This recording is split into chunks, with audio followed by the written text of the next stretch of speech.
Welcome students, তোমাদের স্বাগত জানাই ইংলিশ কম্পাস চ্যানেলটিতে।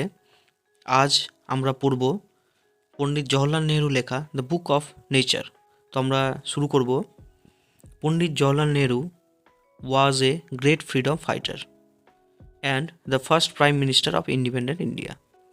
পণ্ডিত জওহরলাল নেহরু ছিলেন প্রথম মহান স্বাধীনতা সংগ্রামী এবং আমাদের কি প্রথম প্রাইম মিনিস্টার অফ ইন্ডিয়া, অর্থাৎ প্রথম প্রধানমন্ত্রী ভারতবর্ষ দেশের। He was a very good writer as well. এবং এই যে আমরা যে অ্যাজ ওয়েল ব্যাপারটা দেখছি, অ্যাজ ওয়েল মানে হচ্ছে তিনি শুধু প্রধানমন্ত্রীই ছিলেন না, he was a very good writer as well. তিনি লেখক হিসাবেও খুব ভালো একজন লেখক ছিলেন। The discovery of India, glimpses of world history and autobiography are some of his noted works. কি বলছে যে the Discovery of India, glimpses of world history এবং কি অটোবায়োগ্রাফি তার উল্লেখযোগ্য রচনা ছিল। During the late 1920s, he wrote a series of letters to his young daughter Indira to share his ideas.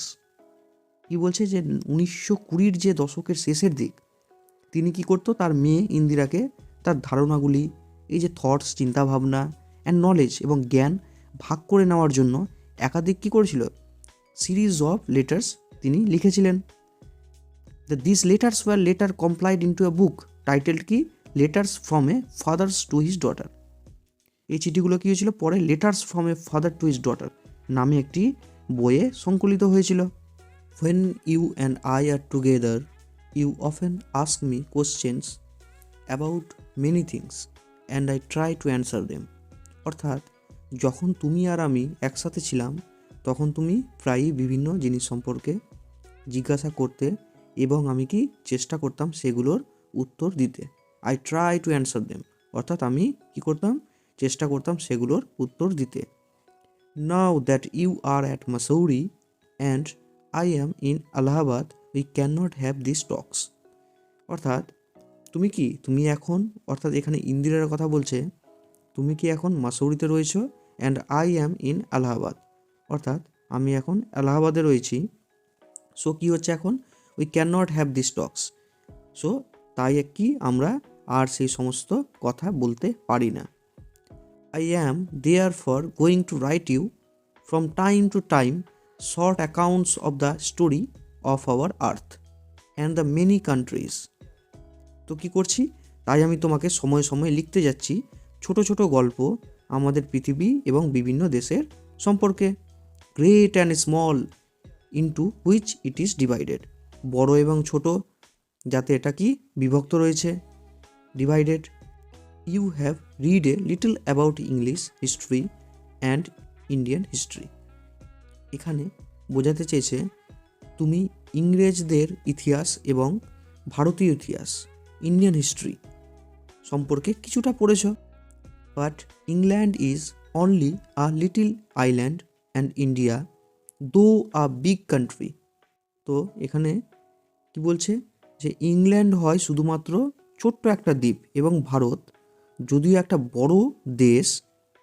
দো a big country, দো মানে যদিও একটা বড় দেশ, is only a small part of earth surface, কিন্তু কি পৃথিবীর উপরিভাগে শুধুমাত্র কি এটা একটি ছোট্ট দেশ।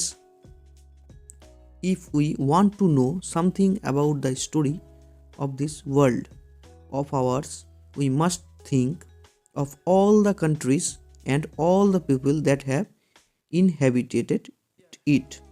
অর্থাৎ কি, যদি আমরা এই পৃথিবী সম্পর্কে কিছু জানতে চাই আমাদেরকে অবশ্যই চিন্তা করতে হবে অল দ্য কান্ট্রিজ, সমস্ত দেশ, and all the people that have inhabited, এবং তাতে বাস করা সমস্ত লোকেদের কথা চিন্তা করতে হবে। অ্যান্ড নট মেয়ারলি, মেয়ারলি মানে হলো এখানে কেবলমাত্র, and not merely of one little country where we may have been born. কি বলছে যে এবং শুধুমাত্র একটা ছোট দেশ নয় যেখানে আমরা বসবাস করি, অর্থাৎ এখানে বলতে চাইছে যে আমাদের চিন্তা করতে হবে সমস্ত লোকেদের কথা।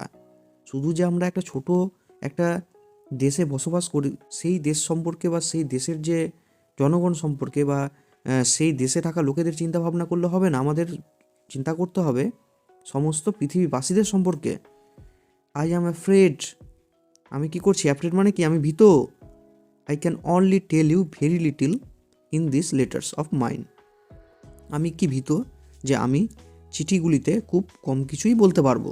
But that little I hope will interest you and make you think of the world as a whole and of others people in it as our brothers and sisters. কি বলছে? কিন্তু এই ছোটো যে লেখাটি, আমি আশা করছি তোমায় কি করবে? আকর্ষিত করবে। এই যে বলেছে এখানে, এবার that little I hope will interest you, অর্থাৎ আকর্ষিত করবে, and make you think of the world as a whole, এবং কি করবে? যে পুরো পৃথিবীটাকে একটা সম্পূর্ণ অংশ হিসেবে ভাবতে সাহায্য করবে। এবং কি করবে? যে and other people in it as our brothers and sisters, এবং কি করবে? যে এবং এই পৃথিবীর বা পৃথিবীতে থাকা সমস্ত লোকেদের তোমার ভাই ও বোন বলে মনে করতেও সাহায্য করবে। When you grow up, you will read about the story of the earth and her peoples in fat books. কি বলছে? যখন তুমি বড় হবে, তুমি মোটা মোটা বইতে কি করবে? পৃথিবী এবং তার লোকেদের কথা সম্পর্কে পড়বে। And you will find it more interesting than any other story or novel that you may have read. এবং এটি পড়ার পর তুমি যে অন্য গল্প বা উপন্যাস পড়েছো তার থেকে এটাকে তোমার কি হবে? কাছের বা আরও বেশি আকর্ষণীয় মনে হবে than any other story or novel that you may have read. You know, of course, that our earth is very, very old, millions and millions of years old. তুমি অবশ্যই জানো, you know of course, কি জানো?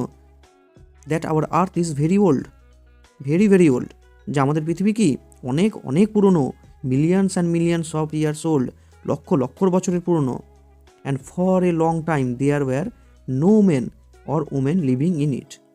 কী হয়েছিল? এবং অনেকদিন ধরে এটাতে কোনো পুরুষ বা মহিলা কেউ ছিল না। Before the men came there were only animals. কী হয়েছিল? মানুষ আসার আগে এখানে কী ছিল? শুধুমাত্র পশু। And before the animals there was a time when no kind of life existed on the earth. এবং কি? এবং পশুদের আগে একটা সময় ছিল যখন কোনো ধরনের জীবী এখানে জীবিত থাকতো না। It is difficult to imagine this world of ours which is so full today of all kinds of animals and men. কি বলছে? যে আমাদের পৃথিবীতে কল্পনা করা খুবই কঠিন যে যেটা আজ সমস্ত ধরনের পশু বা মানুষ দ্বারা যে পরিপূর্ণ, সেটা কি এগুলো not to be without them, যে এই পৃথিবীটা সেগুলো ছাড়াই ছিল এককালে। But scientists and those who have studied and thought a great deal about this matters tell us that there was a time when the earth was too hot for any living being to live on it. কি বলছে? কিন্তু বিজ্ঞানীরা, but scientists and those who have studied, এবং সেই সমস্ত ব্যক্তি, and কি বলছে? Great deal about this matters tell us that there was a time when the earth was too hot for any living being to live on it, live on it. অর্থাৎ কিন্তু বিজ্ঞানী এবং সেই সমস্ত ব্যক্তি যারা এই সমস্ত বিষয় নিয়ে পড়াশোনা করে এবং বিরাট কী করেছিল? চিন্তা ভাবনা করে, তারাই আমাদের বলে যে একটা সময় ছিল কি পৃথিবী, the earth was too hot, খুব গরম, for any living being to live on it, যে কোনো জীবন্ত সত্তার বেঁচে থাকার জন্য। And if we read their books and study the rocks and the fossils we can our self see that this must have been so. এবং কি বলছে? If we read their books, এবং যদি আমরা তাদের বই পড়ি, অ্যান্ড স্টাডি দ্য রক্স, এবং কি পাথর, অ্যান্ড দ্য ফসিলস, এবং জীবাশ্মগুলোও যদি পড়ি, পর্যবেক্ষণ করি, we can our self see, আমরা কি নিজেরাই দেখতে পাবো this must have been so, না যে এটা এরকমই ছিল।